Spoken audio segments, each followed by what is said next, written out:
Di para sahabat itu, kaum muslimin, yang terbayang bagi mereka itu adalah infak, yang terbayang bagi mereka adalah sebuah kebahagiaan, keselamatan di akhirat yang kekal dan abadi di sisi Allah tabaraka wa taala. Semua kita boleh klaim sekarang, kamu cinta Nabi, cinta Ustaz. Cinta Nabi, cinta Ustaz. Termasuk saya, cinta Nabi, cinta. Kapan tahunya? Besok di akhirat. Maka apa kata Nabi sallallahu alaihi wasallam? Amalur rajuli biyadihi. Penghasilan yang terbaik adalah pekerjaan yang dilakukan oleh seseorang dengan tangannya sendiri. Wa kullu bai'in mabrur, dan setiap jual beli yang mabrur. Ini aktivitas ini membantu saya di akhirat atau akan menyulitkan saya di akhirat?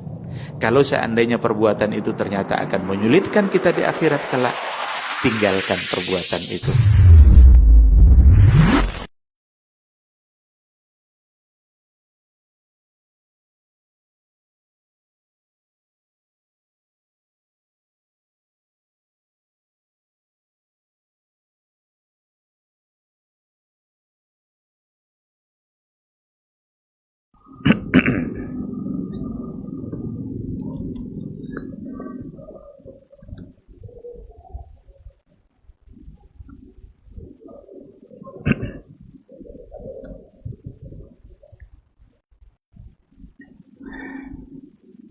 Bismillahirrahmanirrahim. Assalamualaikum warahmatullahi wabarakatuh. Innal hamdalillah nahmaduhu wa nasta'inuhu wa nastaghfiruh wa na'udzu billahi min shururi anfusina wa min sayyiati a'malina. May yahdihillahu fala mudilla lahu wa may yudlilhu falan tajida lahu waliyyan mursyida. Asyhadu an la ilaha illallah wahdahu la syarika lah wa asyhadu anna Muhammadan abduhu wa rasuluh la nabiyya wa la rasula ba'dah. Ikhwati fillah, ma'asyiral hadirin wal hadirat, bapak-bapak, ibu-ibu, kaum muslimin dan muslimat, mudah-mudahan kita semua senantiasa dilindungi Allah dan diberikan kemuliaan. Mari sama-sama kita awali tausiah kita dengan mengucapkan puji dan syukur kepada Allah Subhanahu wa taala untuk nikmat yang tak pernah putus. Nikmat Allah itu tidak pernah putus dalam kehidupan kita. Kapanpun, dimanapun kita berada, yakinlah pada saat itu ada nikmat Allah yang menyertai kita. Bahkan pada saat musibah yang diberikan oleh Allah pun, di balik musibah itu ternyata ada kebaikan yang mungkin saja belum kita ketahui. Kalau kita sudah tahu bahwa di balik musibah itu ternyata ada kebaikan, kita juga akan bersyukur dengan adanya musibah itu. Oleh karena itu, bersyukur kepada Allah saat mendapat nikmat itu mudah sekali. Tapi memuji Allah pada saat musibah susah. Kalau bisa, itu tingkat iman yang tinggi. Maka ketika dikatakan alhamdulillah, segala puji bagi Allah, karena memang dalam segala keadaan Allah itu pantas untuk dipuji. Maka mudah-mudahan kita semua menjadi hamba Allah yang syakirin, hamba Allah yang bersyukur. Tidak ada ruginya kita bersyukur, karena syukur yang kita berikan, yang kita buktikan, itu membuat nikmat Allah akan semakin bertambah dalam kehidupan kita. Dalam ayat yang sering kita dengar, la in syakartum la azidannakum. Jika kalian bersyukur, maka Allah akan tambah nikmat bagi yang bersyukur itu. Sekali lagi, mudah-mudahan kita semua menjadi hamba Allah yang syakirin. Amin ya rabbal alamin. Sama-sama kita juga harus bersalawat dan salam untuk Rasulullah sallallahu alaihi wasallam. Allahumma salli ala Muhammad wa ala ali Muhammad. Mudah-mudahan kita sebagai umatnya senantiasa bangga berada di atas sunnahnya. Kita sebagai umatnya senantiasa bangga untuk berselawat. Berselawat dan salam itu artinya kita mendoakan. Kita doakan Rasulullah Shallallahu Alaihi Wasallam mendapatkan kebaikan, dan itu biasanya menjadi bukti cinta. Bukti seseorang cinta kepada seorang yang lain itu ada pada doa baik. Istri akan senantiasa mendoakan kebaikan bagi suaminya jika dia mencintainya. Begitu juga suami terhadap istrinya. Seorang anak akan senantiasa mendoakan kebaikan bagi ayahnya, bagi ibunya, jika dia mencintainya. Begitu juga kebalikannya. Kalau tidak ada lagi doa-doa baik, jangan-jangan cinta sudah tidak ada. Jangan-jangan dia sudah melupakannya. Nah, maka kita semua saya yakin adalah orang-orang yang sering mengaku mencintai Rasul. Kalau ditanya satu-satu yang hadirnya, cinta Rasul tidak? Saya kira jawaban kita sama, cinta Rasul. Tapi sudahkah kita buktikan cinta itu? Cinta tidak cukup dengan ucapan bibir, ucapan lisan. Tidak boleh sekedar lipstik saja, tetapi harus ada bukti nyata dalam kehidupan. Salah satu dari bukti cinta adalah mendoakan, dan untuk Nabi itu dalam bentuk selawat dan salam. Mungkin akan ada yang bertanya, kenapa kita mendoakan Nabi selamat padahal dia pasti selamat? Kita yang dalam masjid hari ini nih, seandainya tak berselawat sama Nabi, Nabi selamat enggak? Selamat. Nabi masuk surga enggak? Masuk surga. Durhaka pun kita semuanya, jauh kita semuanya dari sunnah beliau, belum masuk surga. Cuma kita masuk surga atau tidak? Itu lagi persoalannya. Oleh karena itu sebenarnya kebaikan berselawat itu bukanlah semata-mata untuk Nabi, tapi yang akan mendapatkan kebaikan dari selawat yang kita ucapkan adalah kita sendiri yang mengucapkan. Maka Nabi mengatakan, man shalla alayya salatan, barang siapa yang berselawat kepada saya satu kali, sallallahu alaihi biha asra, Allah balas salawatnya itu sebanyak 10. Sekarang siapa yang banyak dapatnya? Kita apa Rasul? Rasul dapat dari kita 1, kita dapat dari Allah 10. Siapa yang lebih banyak dapat? Jangan pernah ragu berselawat pada Nabi, akan dibalas oleh Allah. Dan ada beda nanti, karena yang berselawat pada Nabi itu bukan kita saja. Kita ini umat Islam yang berselawat pada Nabi itu berada pada level ketiga. Karena yang pertama kali yang berselawat itu Allah, yang kedua para malaikat. Ada ayat yang tak pernah lupa oleh khatib di hari Jumat, bunyinya innallaha wa malaikatahu yusalluna 'alan nabi. Sesungguhnya Allah dengan para malaikatnya, semua mereka berselawat kepada Nabi. Setelah itu baru Allah ajak kita, ya ayyuhallazina amanu, hei orang-orang beriman, kalian mau tidak sama-sama satu kafilah dengan kami? Gitulah kira-kira ingin Allah katakan. Mau tidak kalian sama-sama kami berselawat pada Nabi? Ya ayyuhallazina amanu sallu alaihi, berselawatlah kepada kami. Sudah nih, saya kata Allah dengan malaikat-malaikat saya sudah berselawat, kalian mau enggak? Maka ketika kita berselawat kepada Nabi, kita sedang bersama-sama satu kafilah dengan para malaikat, dan lebih mulia lagi kita bersama-sama dengan Allah mengucapkan selawat dan salam itu untuk Nabi. Jadi luar biasa fadilah dari sholawat yang kita ucapkan untuk Rasulullah Sallallahu Alaihi Wasallam. Ada beda makna. Allah bersalawat, para malaikat juga bersalawat, kita juga bersalawat. Syekh Muhammad ibn Shalih Al-Utsaimin dalam sebuah bukunya pernah menjelaskan apa makna Allah bersalawat itu.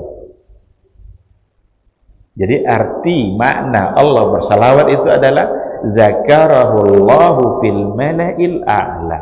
Allah sebut-sebut dia, Allah bangga-banggakan dia di hadapan makhluknya di atas langit sana. Itu makna ketika Allah yang bersalawat. Sekarang Allah membalas salawat itu untuk kita. Tidakkah kita ingin menjadi orang yang dibangga-banggakan di hadapan makhluknya di atas langit sana? Apa bisa Allah seperti itu? Bisa. Allah bisa titip salam. Karena ada hadis yang ngomong seperti itu. Suatu ketika Rasul ketemu dengan Ubay ibnu Ka'ab. Ubay ibnu Ka'ab itu salah seorang sahabat yang sangat terkenal bagus bacaan Qur'annya. Nabi ketemu dengan Ubay, apa kata Rasul? Ya Ubay, Allahu yusallimu alaik. Wahai Ubay, Allah titip salam sama kamu. Jadi Jibril datang nemuin Nabi Muhammad, bilang ke Ubay itu kalau Allah titip salam. Nangis Ubay. Apa kata Ubay?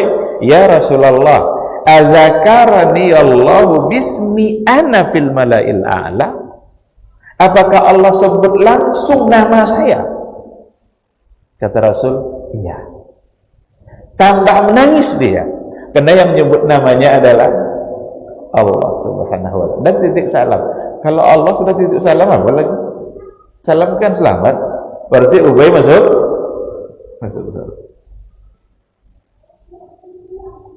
Kita kalau camat dia titip salam ke kita, betapa bangganya rasanya kita kalau ada pejabat-pejabat tinggi jabatannya titip salam sama kita. Bangganya luar biasa. Sekarang yang titip salam itu adalah Allah. Keselamatan, salam itu keselamatan. Kalau Allah yang mengucapkannya, maka dia berarti orang yang pasti selamat. Jadi ikhwati fillah, Bapak-bapak, ibu-ibu yang dimuliakan Allah, mari kita ambil kemuliaan diri kita dengan cara memperbanyak selawat dan salam untuk Rasulullah Sallallahu Alaihi Wasallam. Kayak apapun orang menghinakan Nabi kita itu, dia akan tak pernah hina. Tapi kita jangan ikut-ikutan pula dalam menghina Rasulullah Sallallahu Alaihi Wasallam. Yang harus kita lakukan justru adalah bagaimana kita setiap saat memuliakannya, berselawat kepadanya, membela sunnah-sunnahnya. Mudah-mudahan dengan demikian nanti kita bisa mendapatkan syafaatnya di Yaumul Mahsyar, suatu hari di mana semua kita akan merasa bahwa amalnya kurang. Tidak akan ada di antara kita nanti di Yaumul Mahsyar itu yang merasa amalnya banyak. Pasti merasa kurang. Oleh karena itu, kalau memang pasti merasa kurang, rasakanlah kekurangan itu mulai dari hari ini, mulai dari sekarang. Jangan pernah menganggap bahwa amal kita ini sudah banyak, sebanyak apapun. Ada orang pergi berhaji 40 hari di sana, kalau sholat di Masjidil Haram, satu kali sholat pahalanya bisa 100.000. Di Masjid Nabawi kurang pula daripada itu, dikalikannya 40 hari, berarti amalnya sudah banyak. Pulang haji tak pergi sholat jemaah lagi. Kenapa? Karena amal sudah. Jangan pernah menganggap amal kita banyak, walaupun menurut kita yang kita kerjakan banyak. Kenapa demikian? Karena kita tak tahu dari yang kita kerjakan itu kira-kira berapa persen yang diterima oleh Allah. Adakah setengah dari yang kita kerjakan itu diterima?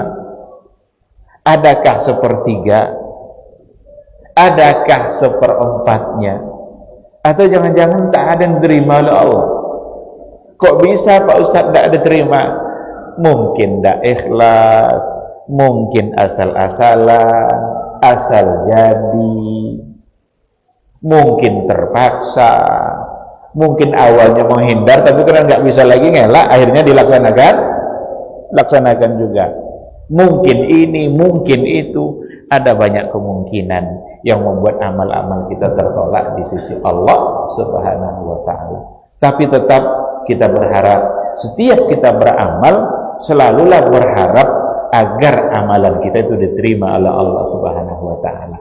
Itu harus kita lakukan. Setiap kita berdoa senantiasa berharap agar doa kita dikabulkan oleh Allah Subhanahu wa taala. Baik. Ikhwati fillah, ma'asyiral hadirin wal hadirat rahimani Allah wa iyyakum. Sesuai dengan tema yang diamanahkan kepada saya, kita akan berbicara insyaallah seputar sirah nabawiyah. Sirah itu artinya sejarah, bisa kita artikan dengan sejarah.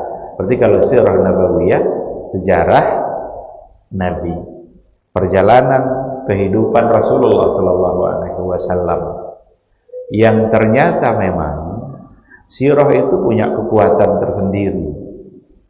Sejarah itu punya daya.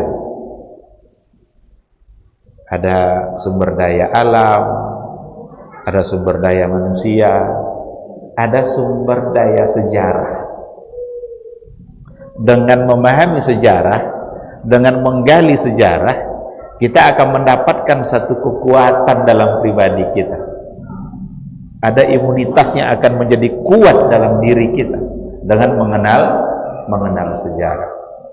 Dulu kaum Aus dan Khazraj itu dua kabilah yang sering bersengketa dulu di kota Madinah. Tapi ketika Nabi datang membawa konsep Islamnya, dua kabilah ini bisa berdamai. Tetapi satu ketika Nabi masih hidup waktu itu, Aus dan Khazraj ini kembali mengingat-ingat sejarah lamanya. Dua kabilah yang punya kekuatan, punya egonya masing-masing, masing-masing kembali mengingat sejarah lamanya, dan hampir kembali terjadi permusuhan. Begitulah kekuatan sejarah itu. Kata Nabi, apakah kalian akan kembali bertikai? Wa ana baina azhurikum, sementara saya masih ada di tengah-tengah kalian. Aneh ini kata Rasul. Masih ada saya, kalian masih ingin. Apalagi kalau Nabi sudah tidak ada. Maka gambaran perpecahan setelah Nabi wafat itu luar biasa memang. Akan terjadi banyak perselisihan setelah Nabi wafat itu sangat memungkinkan. Karena Nabi ada saja yang dulunya sudah bisa berdamai, tapi karena mengingat catatan sejarah masa lalu, mengingat kekuatan mereka masing-masing, mereka kembali ingin berkelahi, bertikai. Nah, oleh karena itu, sejarah Rasulullah Sallallahu Alaihi Wasallam itu akan menjadi penting bagi kita dan akan menjadi kekuatan sendiri dalam perjalanan keagamaan kita. Akan berbeda nanti ketika kita tidak mengetahui sejarah Nabi kita, lalu kita beragama dengan agama yang dia bawa. Itu akan berbeda ketika kita menjalankan agama Rasul, agama yang dibawa oleh Rasul, dan kita paham serta mengerti dengan sejarah perjalanan kehidupan beliau yang dibaliknya memang ada banyak ibrah, ada banyak pelajaran. Ibnu Hazm Al-Andalusi Az-Zahiri justru cenderung mengatakan bahwa sejarah Rasul itu diantara bentuk mukjizatnya. Coba bayangkan, jarang-jarangnya orang yang mengatakan seperti itu. Tapi Ibnu Hazm cenderung mengatakan bahwa sejarah Nabi itu sendiri sesungguhnya adalah bagian dari mukjizat. Tidak ada orang yang catatan sejarahnya, nabi-nabi terdahulu yang catatan sejarahnya selengkap catatan sejarah Rasul. Tidak ada. Kenapa demikian? Di sini letak ijaznya itu nanti.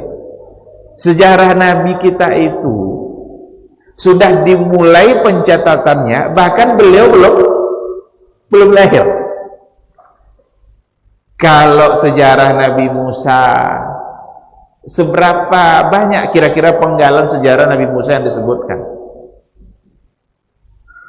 Sejarah Nabi Yusuf yang agak lebih lengkap, ada satu surat Yusuf yang menceritakan sejarah perjalanan kehidupan Nabi Yusuf. Masuk dia ke dalam sumur, dimasukkan, lalu pergi ketemu dengan pedagang, dibawa ke Mesir, sampai pada akhirnya ketemu lagi dengan ayahnya pergi ke Mesir. Itu lebih lengkap daripada yang nabi-nabi yang lain. Tapi untuk Nabi Muhammad, untuk Rasulullah Sallallahu Alaihi Wasallam, catatan sejarah kehidupannya itu sudah ada, kita bisa tahu bahkan dia belum lahir. Dan Al-Quran bercerita itu ketika Al-Quran menceritakan kisah Ashabul Fil,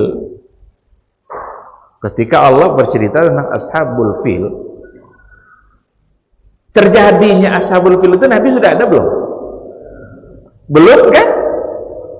Itu tahun dimana menjelang Nabi akan dilahirkan. Maka kita kalau lihat buku-buku sejarah Nabi, apa saja? Ini salah satu dari buku sejarah. Waqafat Tarbawiyah fi Siratin Nabawiyah. Ada nilai-nilai tarbiyah yang bisa diambil dari sejarah Nabi. Apa saja nanti buku sejarah yang kita baca? Selalu saja mengawali peristiwa-peristiwa yang terjadi sebelum Nabi dilahirkan. Sudah diungkit-ungkit apa yang terjadi sebelum Nabi dilahirkan. Apa tanda-tanda irhasat? Apa tanda-tanda yang diberikan oleh Allah bahwa Nabi akan lahir? Dia masih kecil, ada lagi tanda-tandanya. Ada batu yang mengucapkan salam, pohon-pohon yang mengucapkan salam. Jadi batu-batu di kota Madinah ucapkan salam pada. Ini kalau kita bawa pada logika kita, tidak masuk ini. Gimana ceritanya batu mengucapkan salam? Gimana ceritanya pohon-pohon mengucapkan salam? Bahkan banyak riwayat yang menceritakan ada di antara pohon yang tunduk kepada Rasul. Ada sebuah buku judulnya Ubudiyatul Kainat. Ubudiyatul Kainat itu penghambaan para makhluk. Jadi yang menghamba kepada Allah itu bukan hanya manusia, tapi semua makhluk yang ada. Ada banyak riwayat diceritakan kepada itu, pohon-pohon sendiri tunduk kepada Rasulullah Sallallahu Alaihi Wasallam, memberikan penghormatan karena dia adalah seorang nabi. Nah, oleh karena itu, ikhwati fillah, akan sangat penting dan menarik sekali kalau seandainya kita mencoba untuk menggali sejarah Rasul, yang barangkali nanti kita tidak akan membahas ceritanya seperti perjalanan seseorang yang perjalanan begitu saja, tapi justru yang kita inginkan nanti dari kajian sirah itu adalah bagaimana kita bisa menarik ibrah, menarik pelajaran di balik setiap penggalan sejarah kehidupan Rasulullah Sallallahu Alaihi Wasallam. Jadi ada semacam ad-durus at-tarbawiyah. Kalau buku ini menamakan waqafat tarbawiyah, nilai-nilai tarbiyah yang bisa kita ambil dari sejarah Rasulullah Sallallahu Alaihi Wasallam. Ikhwati fillah, ada banyak fungsi sejarah itu. Apa yang akan kita dapatkan dari sejarah itu? Kenapa saya katakan tadi di awal bahwa sejarah itu penting? Yang pertama sekali, dari sejarah atau sejarah itu bagi kita bisa menjadi motivasi. Jadi motivasi dalam banyak hal di kehidupan kita itu akan bisa kita dapatkan dari sejarah. Motivasi seperti apa? Motivasi mempertahankan keyakinan, Barangkali kalau kita bandingkan apa yang kita hadapi hari ini dalam menjaga agama kita, ujian-ujian dan cobaan yang diberikan oleh Allah terhadap kita dalam beragama, mungkin tidak ada apa-apanya dibanding dengan apa yang dihadapi oleh Rasul dengan para sahabat. Jadi motivasi beragama itu bisa kita dapatkan dari sejarah. Kalau kita baca sejarah itu baik-baik, maka akan terdoronglah kita untuk menjaga agama kita ini. Karena para sahabat dulu sudah membuktikan betapa mereka anggap enteng semua bentuk cobaan yang dihadapi. Asalkan mereka bisa beragama, bisa menjaga iman, bisa menjaga tauhid. Itu ada di antara sahabat namanya Khabbab ibnu al-Arad. Khabbab ibn al-Arad itu kerjanya adalah membuat, dia pandai besi. Jadi kerjanya itu buat pedang, buat tombak, buat rantai, macam-macam lah. Untuk peralatan perang dia bisa buat semuanya. Dia mendapatkan hidayah dan lalu dia masuk Islam. Biasanya kalau ada orang-orang jahiliyah yang masuk Islam, ini petinggi-petinggi Quraisy ini tidak suka ini. Selalu saja berupaya untuk bagaimana dia kembali kepada kekafiran. Didatangilah dia Khabbab ibn Arad ini oleh petinggi-petinggi jahiliyah itu, ketemulah dia sedang membakar besi. Karena dia pandai besi, dia sedang buat pedang. Diambil besi panas itu oleh petinggi jahiliyah tadi, diletakkan di dadanya sambil berbicara, sambil ngomong, kamu mau tidak kembali kepada kekufuran? Siapa yang tahanmu? Siapa yang bisa menahan siksa seperti itu? Apa katanya? Tidak. Lebih baik mati daripada kembali kepada kekufuran. Yang cerita yang paling masyhur itu biasanya orang cerita Bilal. Kalau Bilal itu ceritanya sudah sangat masyhur sekali. Dia seorang budak dari Umayyah ibn Khalaf. Dia masuk Islam. Ketika diketahui budaknya masuk Islam, Umayyah ibn Khalaf sangat tidak bisa menerima. Tidak bisa menerima. Bagaimana supaya Bilal ini harus kembali kepada kekufuran? Di musim panas, dibaringkan Bilal itu di tengah padang pasir itu, diletakkan di perutnya batu besar, sambil meminta, kamu mau tidak kembali pada kekufuran? Jawaban Bilal satu saja, ahad, ahad, ahad. Tidak ada cerita kembali kepada kekufuran. Saya beriman kepada yang satu, yang dimaksud adalah Allah Subhanahu wa ta'ala. Sampai akhirnya lewat Abu Bakar. Abu Bakar sudah masuk Islam. Abu Bakar kan orang yang awal-awal masuk Islam. Akhirnya dibelilah oleh Abu Bakar budak yang namanya Bilal untuk dimerdekakan. Berapa kalian jual budak kalian? Kata Umayyah bin Khalaf, udahlah saya tidak butuh dia, kamu bawa saja. Akhirnya diminta uangnya, lalu Abu Bakar lah yang membebaskan Bilal dari siksaan. Ini motivasi dalam kita beragama. Mereka ingin menjalankan agama saja, itu betapa susahnya. Beribadah dengan cara diam-diam, tapi mereka tetap mencari kesempatan agar bisa beribadah. Kalau motivasi ini ada pada kita hari ini tidak ada hambatan beribadah itu. Walaupun diuji oleh Allah sedikit-sedikit dengan mungkin ada saatnya harta kita berkurang, atau pas saat panen sawit duitnya hilang, tidak seberapa tuh. Tidak ada apa-apanya dibanding dengan cobaan yang dialami oleh para sahabat dulu. Tapi ada orang menjual akidahnya gara-gara kemiskinan. Ada orang yang siap pindah agama gara-gara duit. Ada orang yang siap meninggalkan keyakinannya kepada Allah agar dunia bisa dia Banyak orang hari ini menjual agama Allah ini untuk mendapatkan dunianya. Asal mau aja bilang yang haram itu halal, dapat duit loh. Ada orang yang ingin menghalalkan LGBT hari ini. Itu tidak kosong-kosong aja, itu ada duitnya tuh.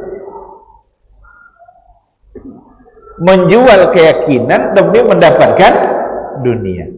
Orang dulu siap mati demi mempertahankan keyakinannya. Ada semacam motivasi yang kuat, yang luar biasa dalam beragama jika kita mencoba untuk menggali catatan-catatan sejarah keluarga Ammar itu ayahnya namanya Yasir, ibunya namanya Sumayyah, anaknya namanya Ammar. Ketiga-tiganya termasuk yang di awal-awal masuk Islam. Karena dia masuk Islam, petinggi-petinggi jahiliyah lagi-lagi tidak suka. Itu diikat di batang pohon korma, ditombak. Coba bayangkan. Maka meninggallah Sumayyah itu. Sumayyah adalah perempuan yang mati syahid yang pertama dalam catatan sejarah.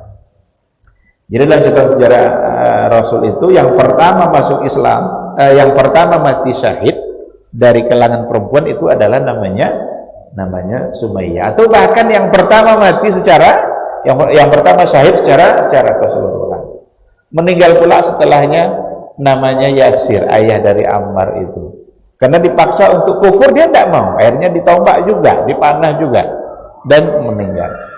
Pas di giliran Ammar ibn Yasir, dia pura-pura mengucapkan kata kufur. Diucapkannya kata kufur itu, tapi pura-pura. Akhirnya dia selamat. Lari-lari dia menemui Rasulullah Sallallahu Alaihi Wasallam sambil menangis, ya Rasulullah, saya terlanjur mengucapkan kata kufur. Itulah sebab turunnya ayat. Jadi tetap dia beriman illa man ukriha wa qalbuhu mutmainnun bil iman. Jadi kalau dia dalam keadaan terpaksa, tapi lisannya itu sebenarnya hanya sekedar ingin terhindar dari siksaan ini saja dengan tujuan tertentu, tapi hatinya tetap beriman. Wa qalbuhu mutmainnun bil iman. Barulah Ammar merasa kembali merasa senang karena ucapan kufur yang diucapkan oleh lidahnya Rasul sendiri berdasarkan ayat yang tadi mengatakan bahwa dia tetap sebagai orang yang beriman. Lewat Rasul ketika mereka disiksa itu, apa kata Rasul? Sabran ala Yasir fa inna mau'idakumul jannah. Sabarlah kalian wahai keluarga Yasir, sesungguhnya janji untuk kalian adalah surga. Berarti Yasir dan Sumayyah orang yang sudah dijamin juga masuk surga. Maka banyak hadis-hadis, riwayat-riwayat yang memberikan jaminan kepada orang-orang tertentu di kalangan para sahabat yang dijamin masuk surga.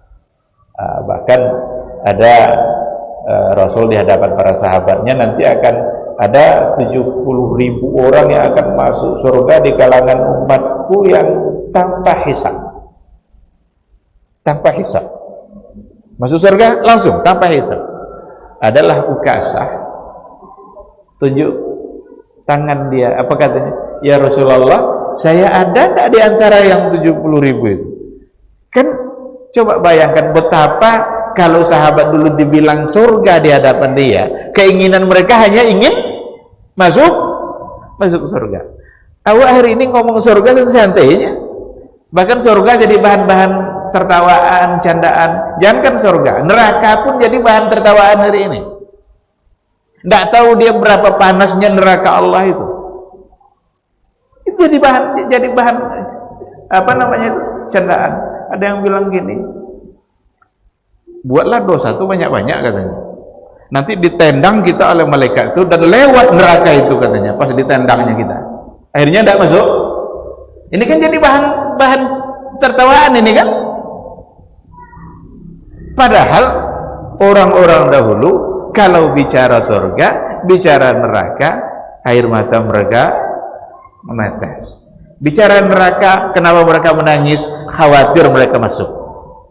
Bicara surga, mereka menangis juga. Kenapa? Khawatir tidak masuk. Maka ada di antara para ulama dulu ketika dikatakan bahwa jannah itu arduha as-samawati wal ardh. Surga itu luasnya adalah seluas langit dan bumi. Ada di antara mereka yang menangis mendengar bahwa ada ayat mengatakan bahwa surga itu seluas langit dan bumi. Kenapa dia menangis? Dia ngomong begini, apakah ada setapak untuk saya dari yang seluas langit dan bumi itu atau tidak? Aduh aja setapak agak aja jadilah bang. Ibarat kapling ukuran yang paling kecil itu saja, alhamdulillah, tidak ada jaminan kita mendapatkan. Maka Ukasah ngomong, ya Rasulullah, ada tak saya di antara yang 70.000 tadi? Rasul bilang, kamu ada. Berarti Ukasah sudah dijamin masuk, karena Rasul langsung Yang kedua ngomong lagi, kalau saya ada tak ya Rasulullah? Nah, Rasul orangnya cerdas. Kalau dijawab iya lagi oleh Nabi, akan ada lagi penanya yang ketiga, ada yang keempat. Apa kata Rasul? Sabaqaka Ukasah. Ukasah sudah mendahului kamu dengan pertanyaan itu. Tidak jawab sama Nabi. Tapi Nabi tidak bilang tidak. Tidak pula dia bilang tidak ada. Hanya mengatakan sabaqaka Ukasah. Kamu sudah didahului dalam pertanyaan itu oleh Ukasah. Ada seorang nenek-nenek nanya Nabi. Yang ditanyanya adalah, ya Rasulullah, saya ini bisa masuk surga enggak?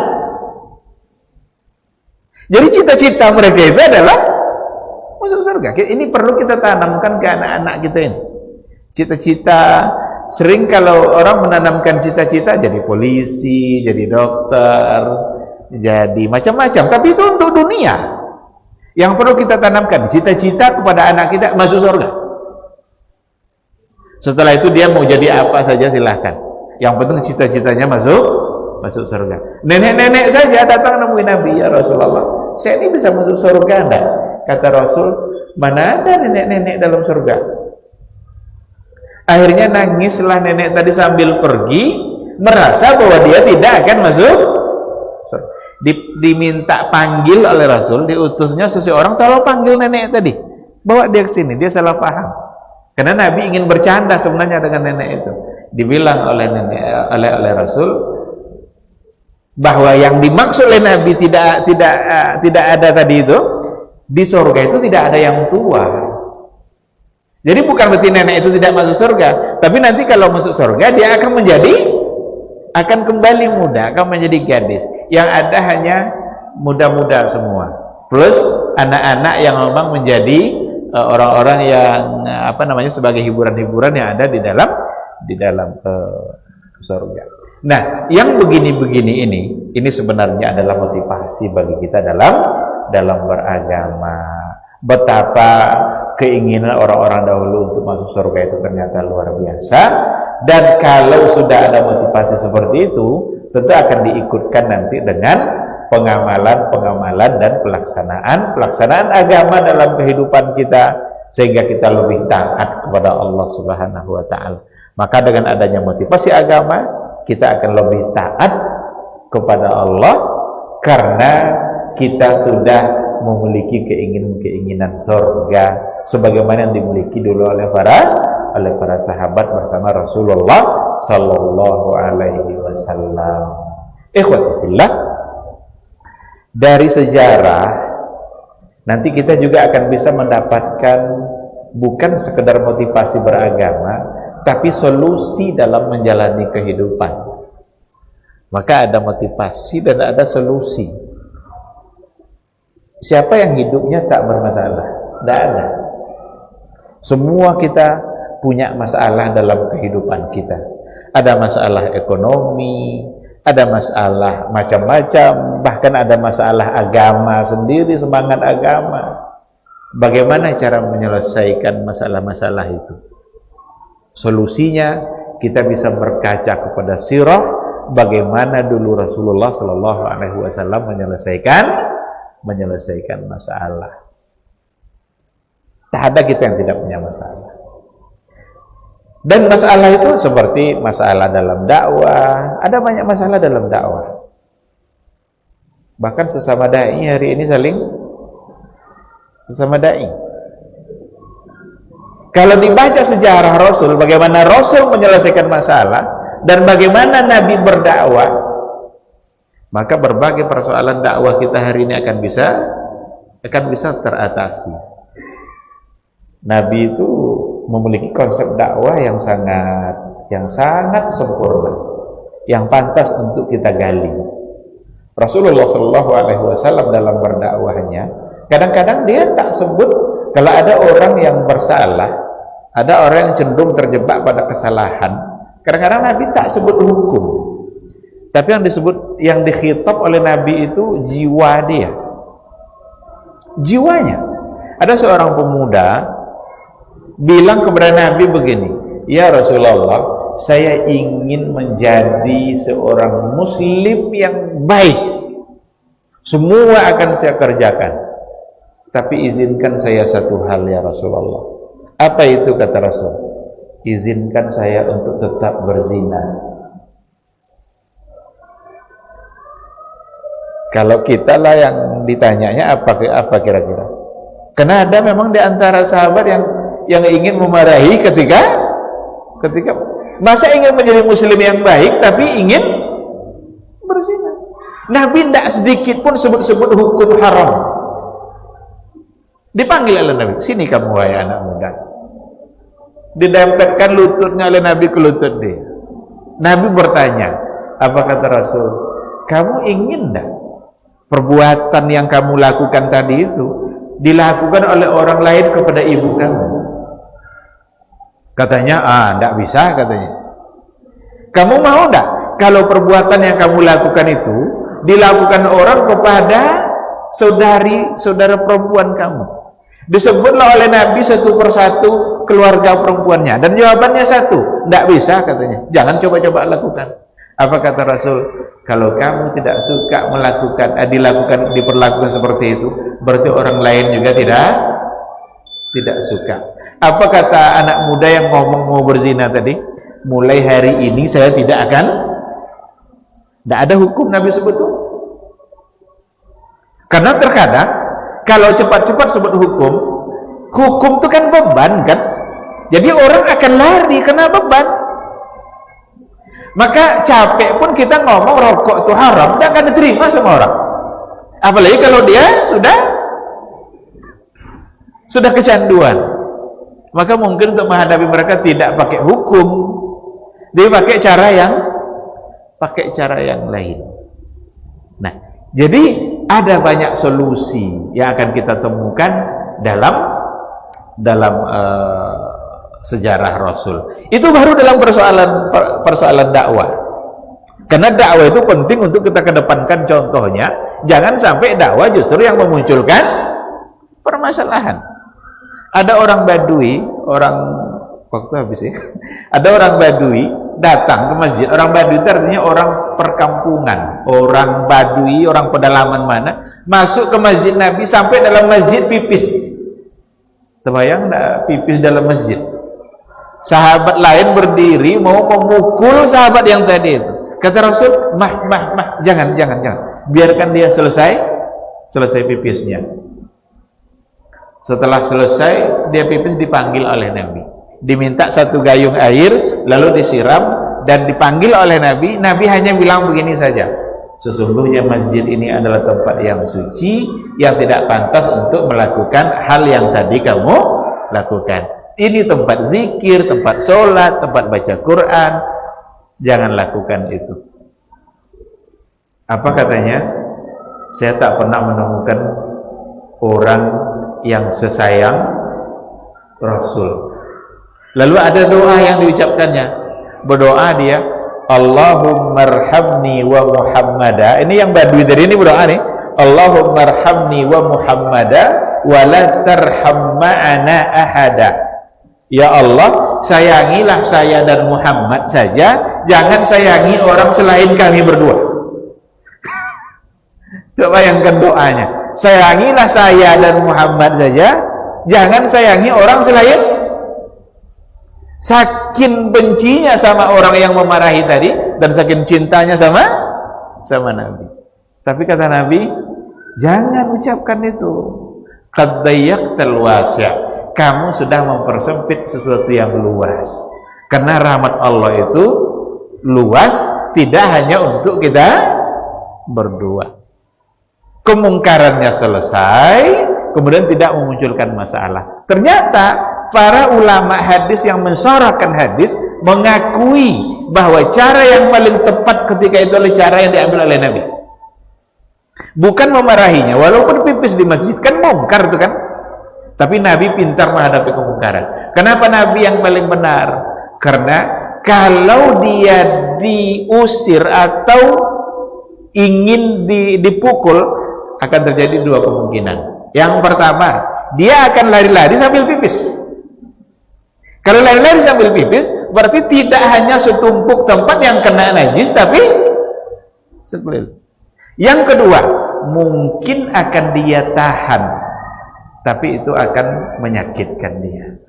Maka cara yang paling tepat justru cara yang dipilih oleh Nabi. Membiarkannya, lalu tinggal minta satu gayung air dan disiramkanlah kepada tempat yang tadi ada najis. Karena masjid ketika itu tanah, tidak pakai semen, tidak pakai keramik, tapi hanya tanah yang kadang-kadang bisa menyerap air secara langsung. Ikhwati fillah.